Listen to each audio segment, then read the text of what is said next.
Welcome back. चलिए आज एक बार फिर कक्षा 7वीं प्रकाश का परावर्तन। इसके पहले हम लोग समतल दर्पण से प्रतिबिंब का बनना देखें और गोली दर्पण के बारे में हम लोग जानें। अब हम देखेंगे गोली दर्पण द्वारा प्रतिबिंब बनने के नियम। यहाँ पर हम लोग देखेंगे गोली दर्पण द्वारा प्रतिबिंब कैसे बनता है। तो गोली दर्पण द्वारा परावर्तन के पश्चात बनने वाले प्रतिबिंब की स्थिति जानने के लिए चलिए हम कुछ उसके नियमों पर प्रकाश डालते हैं। सबसे पहले हम लोग यहाँ पर चित्र को देखते हैं तो यहाँ पर देखते हैं ये मुख्य अक्ष होता है, ये प्रकाश किरण है और यहाँ से परावर्तित होता है ना। तो प्रकाश किरण यहाँ पर स्पष्ट रूप से दिखाई दे रहा है कि यह जो है मुख्य अक्ष के समांतर जा रही है। चलिए उसके पहले नियम को देखते हैं। मुख्य अक्ष के समांतर आने वाली प्रकाश की किरणें दर्पण से टकराने के पश्चात फोकस से होकर गुजरती है। यहाँ पर देख लीजिए फोकस, इसको कहते हैं ध्रुव, है ना। जो दर्पण का एक छोर होता है जहाँ से उसके वक्रता केंद्र तक एक लाइन खींचने से मिलती है, उस बिंदु को ध्रुव कहते हैं। सी दिख रहा है, यह वक्रता केंद्र है, क्योंकि यह इस दर्पण का केंद्र होता है और वक्रता केंद्र और ध्रुव के मध्य में उसकी फोकस दूरी होती है। क्योंकि जब भी प्रकाश जो है वक्रता केंद्र मुख्य अक्ष के समांतर आती है, दर्पण से टकराती है और जहाँ पर वह मुख्य अक्ष को काटती है वही उसका फोकस दूरी होता है। तो यहाँ पर देख लीजिए मुख्य अक्ष के समांतर, ये मुख्य अक्ष है, मुख्य अक्ष के समांतर मतलब जहाँ तक वह जाती है मुख्य अक्ष के बराबर डिस्टेंस में चलते हुए जा कर के दर्पण से टकराती है और वहाँ से परावर्तन होता है, तो वह फोकस से होकर के लौटती है। ये उसका पहला नियम। अब हम देखते हैं दूसरा नियम, ठीक उसके उल्टा, है ना। दर्पण के फोकस से होकर आने वाली प्रकाश जब दर्पण से टकराती है तो परावर्तन के पश्चात मुख्य अक्ष के समानांतर हो जाती है। पहले नियम में हमने देखा प्रकाश जो है समांतर मुख्य अक्ष के समांतर आपतित होती है, दर्पण से टकराने के पश्चात वह फोकस से होकर गुजरती है। चूँकि द्वितीय नियम कहता है कि प्रकाश जो है फोकस से होकर दर्पण पर आपतित होती है तो परावर्तन के पश्चात वह मुख्य अक्ष के समांतर हो जाती है। ठीक है, यहाँ तक समझ में आ गया। चलो अच्छी बात। अब देखते हैं उसका तीसरा नियम। दर्पण के वक्रता केंद्र से गुजरने वाली प्रकाश किरण दर्पण से परावर्तन के पश्चात उसी मार्ग पर वापस लौट जाती है ना। क्योंकि हमने परावर्तन का जो नियम पढ़े उसमें यही कहा गया है कि प्रकाश की किरणें दर्पण पर जितने डिग्री का कोण बनाती हुई आपतित होती है वह उतने ही डिग्री का कोण बनाती हुई परावर्तित भी हो जाती है। यहाँ पर वही नियम लागू होता है। चूँकि वक्रता केंद्र से होकर प्रकाश जो है दर्पण पर टकराती है, चूँकि दर्पण पे 90 डिग्री का कोण बनाते हुए आपतित होती है, इसलिए प्रकाश किरण उसी दिशा में वापस लौट जाती है। ये प्रकाश परावर्तन प्रतिबिंब बनने के तीसरे नियम। अब हम एक प्रयोग पर देखते हैं, एक क्रियाकलाप पर देखते हैं। यहाँ पर देख लीजिए अवतल दर्पण को लकड़ी के गुटके पर आलपिनों की सहायता से लगाया गया है। ये टेबल है ना, एक गुटका में अवतल दर्पण को लगाया गया है और दूसरे लकड़ी के गुटके पर यहाँ पर देख लीजिए एक सफ़ेद कागज़ या सफ़ेद पेपर को चिपका करके उसको पर्दा बनाया गया है ना। और यह पर्दे की भांति कार्य करेगा, है ना। अब उसके ऊपर में गुटके के ऊपर में एक मोमबत्ती को जला करके रख दिया गया है। अब मोमबत्ती तथा पर्दा, ये मोमबत्ती और वो पर्दा है ना, उसकी व्यवस्था को इस प्रकार आगे पीछे सरकाएंगे कि मोमबत्ती की जो लौ है, मोमबत्ती जो जल रही है, वह उसका जो प्रतिबिंब है वह अधिकतम चमकीला प्राप्त हो, है ना। दर्पण तो स्थायी रूप से वहाँ पर जमा रहेगा, इसको हम आगे पीछे ऐसे खसका करके अधिकतम चमकीला प्रतिबिंब प्राप्त करेंगे। यह प्रतिबिंब उल्टा तथा वस्तु के बराबर होगा। ये उल्टा होगा, देख लीजिए चित्र में स्पष्ट रूप से दिख रहा है। ये वस्तु है और नीचे वाला प्रतिबिंब है ना। तो इस प्रकार से, और ये वस्तु के बराबर है। इस स्थिति में मोमबत्ती तथा उसका प्रतिबिंब दोनों दर्पण के वक्रता केंद्र की वक्रता त्रिज्या के बराबर होती है ना। सॉरी, प्रतिबिंब दोनों दर्पण के वक्रता केंद्र पर होंगे, है ना। क्योंकि वक्रता केंद्र क्या होती है? उस दर्पण का केंद्र बिंदु होता है ना। उसी को वक्रता केंद्र कहा गया है। और जो प्रतिबिंब बनता है वह वक्रता केंद्र पर ही होता है। इस स्थिति में क्योंकि वस्तु भी वक्रता केंद्र पर होगा, उसका प्रतिबिंब भी वक्रता केंद्र पर बनेगा, है ना। इस स्थिति में वह प्रतिबिंब वस्तु के आकार के बराबर होगा, है ना। मोमबत्ती तथा उसका प्रतिबिंब दोनों दर्पण के वक्रता केंद्र पर होंगे। दर्पण से इस दूरी को मापिए। इस दूरी को, जैसे यहाँ जहाँ पर भी वह प्रतिबिंब बनता है उसको दर्पण से उसको मापना है। यह दूरी जो होती है वह दर्पण का वक्रता त्रिज्या के बराबर होता है ना। अगर यहाँ पर हम प्रकार लगा करके इसको घुमाएंगे तो इस प्रकार से एक पूर्ण प्रतिबिंब बनेगा। और केंद्र से लेकर परिधि तक की दूरी को त्रिज्या कहते हैं, और इस परिधि से उस परिधि की दूरी को व्यास कहते हैं। क्योंकि यह वक्रता केंद्र से परिधि तक की दूरी है, इसलिए इसको वक्रता त्रिज्या कहते हैं। फोकस दूरी वक्रता त्रिज्या की आधी होती है। जैसे वक्रता त्रिज्या यहाँ तक है, यहाँ से यहाँ तक, तो उसकी ठीक आधी यहाँ पर, मतलब जो ध्रुव होता है वहाँ से वक्रता त्रिज्या के बीच में फोकस दूरी होती है। अतः अब आप दर्पण की फोकस दूरी भी जान गए। ठीक, समझ में आ गया। अब हम चलते हैं अवतल दर्पण द्वारा प्रतिबिंब का बनना। तो सबसे पहले हम लोग देखेंगे, यहाँ पर हमने जो गुटके के माध्यम से एक प्रयोग किया है, जिसमें एक गुटका में मोमबत्ती को जला करके रखा है और उसी गुटके में पर्दा बनाया है। एक गुटका में अवतल दर्पण को फंसा करके रखा हुआ है। चलिए उसी के आधार पर हम लोग अब अवतल दर्पण द्वारा प्रतिबिंब का बनना देखते हैं। वस्तु को दर्पण के सामने भिन्न भिन्न स्थितियों में रखकर पर्दे को दर्पण के सामने आगे पीछे खिसकाकर दर्पण द्वारा बनने वाले प्रतिबिंब को पर्दे पर प्राप्त करने का प्रयास करेंगे। ठीक है। तो विभिन्न स्थितियों में बनने वाले प्रतिबिंबों की स्थिति, आकृति एवं प्रकृति को यहाँ पर देख लीजिए, सारणी दिया हुआ है, इसमें नोट कर दे जाएंगे। तो सबसे पहले हम लोग देखते हैं, यहाँ पर देख लीजिए, ये वस्तु है ना, जो कि वक्रता त्रिज्या से परे है, वक्रता त्रिज्या से दूर में है ना। और यहाँ से प्रकाश किरण चलकर मुख्य अक्ष के समांतर चलती है, ये दे, और फोकस से होकर गुजरती है। तो यहाँ पर एक और जो प्रकाश किरण इधर जाती है फोकस से होकर के, और वह भी परिवर्तित होती है। तो जहाँ पर ये दोनों प्रकाश जो है एक दूसरे को प्रतिच्छेद करती हैं, वहीं पर उस वस्तु का प्रतिबिंब बनता है। अब यह वक्रता त्रिज्या और वक्रता केंद्र और फोकस के बीच में हमको ये प्रतिबिंब प्राप्त होती है ना। तो इस प्रकार से हम कह सकते हैं इस सारणी के माध्यम से कि C से परे, C मतलब वक्रता केंद्र है ना, C से परे यदि किसी वस्तु को रखते हैं तो प्रतिबिंब की स्थिति कहाँ पर बनती है? वक्रता केंद्र और फोकस के बीच में। प्रतिबिंब की प्रकृति क्या होती है? वास्तविक और उल्टा। ये वास्तविक प्रतिबिंब होता है और उल्टा होता है। देख लीजिए, इसको पर्दे पर प्राप्त किया जा सकता है ना, इसलिए इसको वास्तविक और उल्टा प्रतिबिंब, चूँकि उल्टा ही है और वास्तविक प्रतिबिंब है। और प्रतिबिंब का जो आकार है वह वस्तु से छोटा होता है। समझ में आ गया? इस प्रकार हम लोग दूसरा देखते हैं। यहाँ पर देखिए, जब हम किसी वस्तु को ठीक वक्रता केंद्र पर रखते हैं तो उसका प्रतिबिंब भी हमको वक्रता केंद्र पर ही प्राप्त होता है। जैसे कि हमने यहाँ टेबल में देखा, यहाँ पर जो प्रतिबिंब हमको प्राप्त हुआ है वह वक्रता केंद्र पर ही प्राप्त हुआ है।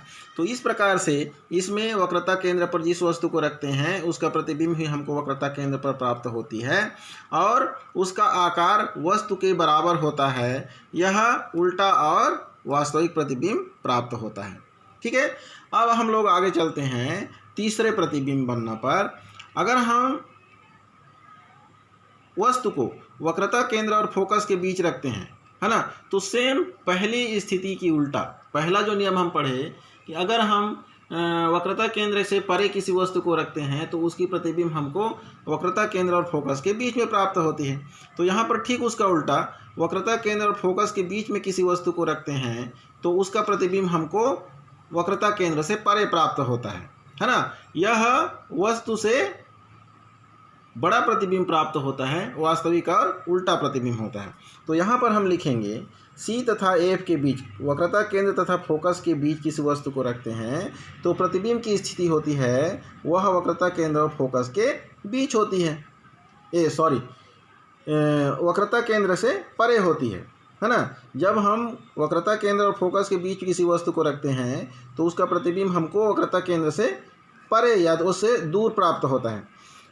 वह प्रतिबिंब जो होता है उसकी प्रकृति वह वास्तविक और उल्टा होता है, और प्रतिबिंब का आकार जो होता है वह वस्तु से बड़ा होता है। यहाँ पर देख लीजिए, ये वस्तु है और ये उसका प्रतिबिंब है।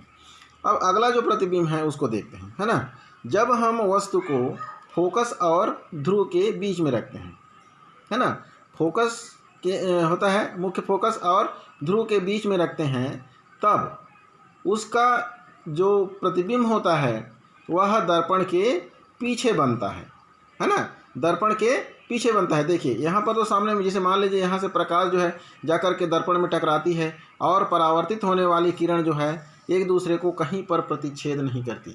इसका मतलब क्या है कि इसका प्रतिबिंब जो है वह अनंत पर बनेगा तो नहीं बनेगा, और इस प्रकार से उसका प्रतिबिंब जो है दर्पण के पीछे बनता हुआ आभास होता है। क्योंकि समतल दर्पण में हम अपना चेहरा देखते हैं तो वहाँ पर उसका प्रतिबिंब रहता है क्या? नहीं रहता है, वह केवल आभासी होता है। उसी प्रकार से यहाँ पर उसका जो प्रतिबिंब है आभासी होगा और वस्तु से बड़ा होगा। यहाँ पर देख सकते हैं ये वस्तु है, ये उसका प्रतिबिंब है। ठीक, तो इस प्रकार से दर्पण से प्रतिबिंब का बनना, अवतल दर्पण से। अब हम देखेंगे उत्तल दर्पण से प्रतिबिंब का बनना। उत्तल दर्पण द्वारा बनाया गया प्रतिबिंब सदैव आभासी, सीधा तथा आकार में वस्तु से छोटा होता है। यहाँ पर देख लीजिए ये वस्तु है ना, और ये वस्तु बहुत बड़ा है क्योंकि दर्पण के उस पार बना है, दर्पण के पीछे बना है। ये उत्तल दर्पण है, इसका उभरा हुआ भाग जो है चमकीला है ना, और इसका पीछे वाला भाग में जहाँ पर जो भाग दबा हुआ है उस तरफ इसका प्रतिबिंब जो है हमको प्राप्त होता है। मतलब दर्पण के पीछे जो प्रतिबिंब प्राप्त होता है वह हमेशा आभासी होता है ना, उसको पर्दे पर प्राप्त नहीं किया जा सकता। तो उसी प्रकार से यहाँ वस्तु जो है बहुत बड़ा है, प्रतिबिंब बहुत छोटा है, यह प्रतिबिंब आभासी है और वस्तु प्रतिबिंब जो है वह सीधा है ना। तो इस प्रकार से उत्तल दर्पण से प्रतिबिंब इसी प्रकार बनता है।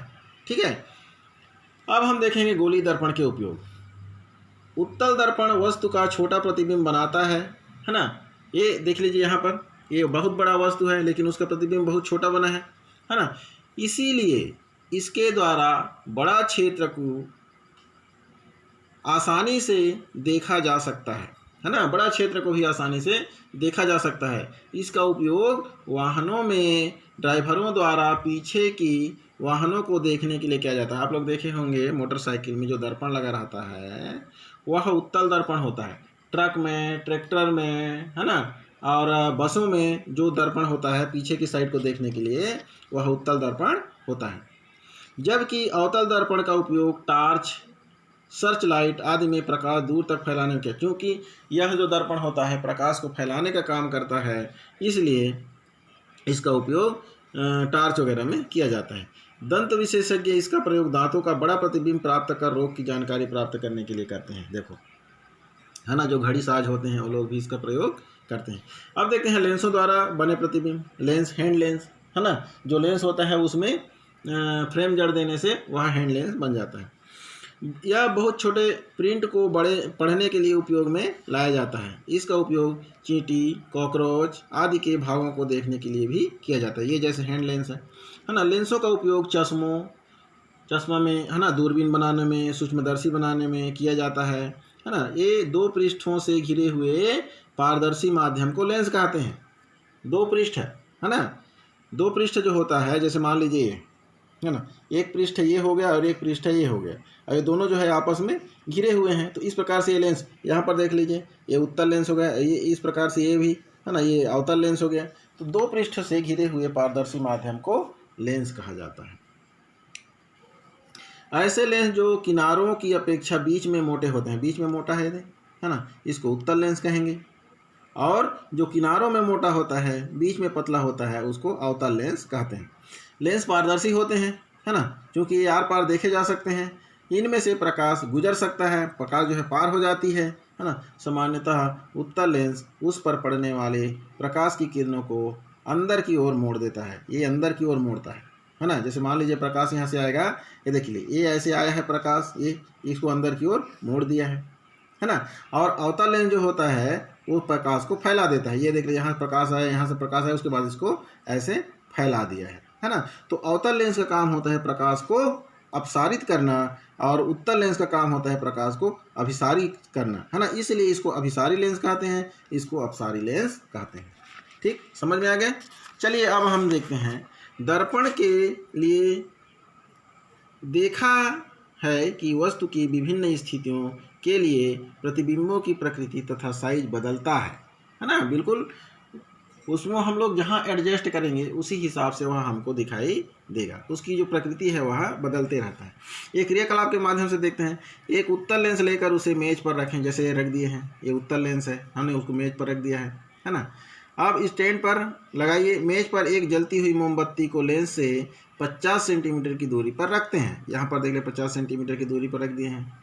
मोमबत्ती का लौ स्पष्ट प्रतिबिंब लेंस के दूसरी ओर रखे कागज के पर्दे पर प्राप्त, ये पर्दा है, यहाँ पर हम इसके लौ को इसके मतलब लौ की प्रतिबिंब को प्राप्त करेंगे। इसके लिए आपको पर्दे को लेंस की ओर या लेंस से दूर ले जाना है ना। या तो हम लेंस को पर्दा के पास ले जाएंगे या फिर हम इसको दूर ले जाएंगे। किस प्रकार का प्रतिबिंब प्राप्त हुआ? अवास्तविक या आभासी? पर्दा पर हमेशा वास्तविक प्रतिबिंब ही प्राप्त होगा, आभासी प्रतिबिंब कभी प्राप्त नहीं किया जा सकता। अब लेंस से मोमबत्ती की दूरी बदल बदल कर प्रत्येक अवस्था में कागज के पर्दे को आगे पीछे सरका कर मोमबत्ती की लौ का प्रतिबिंब प्राप्त कीजिए, है ना। और प्राप्त प्रेक्षणों को लिखते भी जाइए, है ना। वस्तु की स्थिति में ऐसा प्रतिबिंब मिलता है जो सीधा तथा बड़ा है ना। इस प्रकार अवतल लेंस द्वारा बने प्रतिबिंबों का अध्ययन किया जा सकता है। अवतल लेंस द्वारा बने प्रतिबिंब सदैव आभासी, सीधे तथा वस्तु के साइज से छोटे होते हैं। तो हमेशा आभासी प्रतिबिंब वस्तु के साइज से छोटा ही होगा, है ना। अब चलिए, सूर्य का प्रकाश श्वेत अथवा रंगीन। सूर्य का प्रकाश कैसे होता है? सफ़ेद रहता है कि रंगीन रहता है ना। अब सफ़ेद कहेंगे तो जैसे हम लोग दीवारों में चूना का कलर पोते रहते हैं, उसको सफ़ेद कहते हैं। अब रंगीन कहेंगे तो हरा, नीला, पीला जो भी कलर का दिखते रहता है उसको कहेंगे, है ना। लेकिन हमको सफ़ेद भी नहीं दिखता है और रंगीन भी नहीं दिखता है। चलिए देखते हैं किस प्रकार का होता है। आपने आकाश में इंद्रधनुष बनते हुए देखा होगा, है ना। कब बनता है? प्रायः वर्षा के तुरंत बाद। जैसे मान लीजिए पानी गिरा है, उसके बाद में धूप निकलता है ना। तो तुरंत जो है धूप निकलता है तो हमको इंद्रधनुष दिखाई देता है। और किस दिशा में? सूर्य के विरुद्ध। जैसे मान लीजिए सूर्य पश्चिम दिशा में है तो इंद्रधनुष पूर्व दिशा में बनेगा। अगर सूर्य पूर्व दिशा में है तो इंद्रधनुष पश्चिम दिशा में बनेगा, है ना। तो इस प्रकार से यह आकाश के क्षितिज में, क्षितिज किसको कहते हैं? जहाँ पर आकाश और पृथ्वी एक दूसरे से मिलते हुए प्रतीत होते हैं, उस स्थान को क्षितिज कहते हैं, है ना। वहाँ पर ये दिखाई देता है। इंद्रधनुष अनेक रंगों के एक बड़े धनुष रूप में आकाश में दिखाई देता है, इसलिए इसको इंद्रधनुष कहा जाता है। इंद्रधनुष में मोटे तौर पर 7 वर्ण होते हैं। कितने वर्ण होते हैं? 7 वर्ण। उसमें कौन सा देखो? लाल, नारंगी, पीला, हरा, नीला, जामुनी तथा बैगनी, है ना। अब इसको हम लोग शार्ट में उसके बढ़ते हुए तरंग दैर्ध्य के आधार पर इधर से लिखते हैं। वैजानी हपिनाला। वय मतलब बैगनी, जा मतलब जामुनी, नी मतलब नीला, ह मतलब हरा, पी मतलब पीला, ना मतलब नारंगी और ला मतलब लाल। वैजानी हपिनाला, है ना। इसको याद रखने का ये तरीका है और यह उसके बढ़ते हुए तरंग दैर्ध्य के आधार पर लिखा जाता है, वैजानी हपिनाला, है ना। लेकिन इसका जो क्रम रहता है वह इसी क्रम में होता है, लाल नारंगी पीला, है ना। तो उस समय इसको इधर से हम लोग सूत्र के तहत बनाकर उसको याद किया करते हैं, जो कि उसके बढ़ते हुए तरंग दैर्ध्य पर रहता है, लेकिन लिखेंगे इधर। इसको हम लोग साबुन के बुलबुलों तथा सीडी में परावर्तित होने वाले प्रकाश में भी अनेक वर्ण दिखाई देते हैं, वहाँ भी हम लोग इसको देख सकते हैं। और इसको देखने का एक बहुत साधारण सा तरीका है। अगर हम थाली में पानी ले करके, थाली में जो फ्लैट थाली होता है स्टील का, उसमें भी पानी लेकर के दर्पण के छोटे से टुकड़े को पानी में डुबा दीजिए, जिधर से प्रकाश आ रही है ना। मान लीजिए प्रकाश जो है पश्चिम दिशा से आ रही है, तो थाली को रख करके दर्पण को पश्चिम दिशा की ओर कर दीजिए, कमरे के अंदर। खिड़की में से प्रकाश घुसते रहता है कमरे के अंदर, है ना। तो उसी समय जो है इसको इस प्रकार से करके जो है देखा जा सकता है। तो उसका जो प्रतिबिंब है, जो इंद्रधनुष बनेगा, वह छत पर बनेगा, है ना, सीलिंग में। तो इस प्रकार से वहाँ पर भी हम अनेक रंग जो है देख सकते हैं। अतः कहा जा सकता है कि सूर्य का प्रकाश विभिन्न वर्णों का मिश्रण होता है, ना तो ये सफ़ेद होता है ना रंगीन होता है, विभिन्न वर्णों का मिश्रण होता है। ठीक है, तो इस प्रकार से यह पाठ जो है यहाँ पर संपन्न होता है। अब हम लोग अगले वीडियो में एक नया चैप्टर लेकर के पुनः जो है आप लोगों को उपलब्ध कराएंगे। चलिए, ठीक है।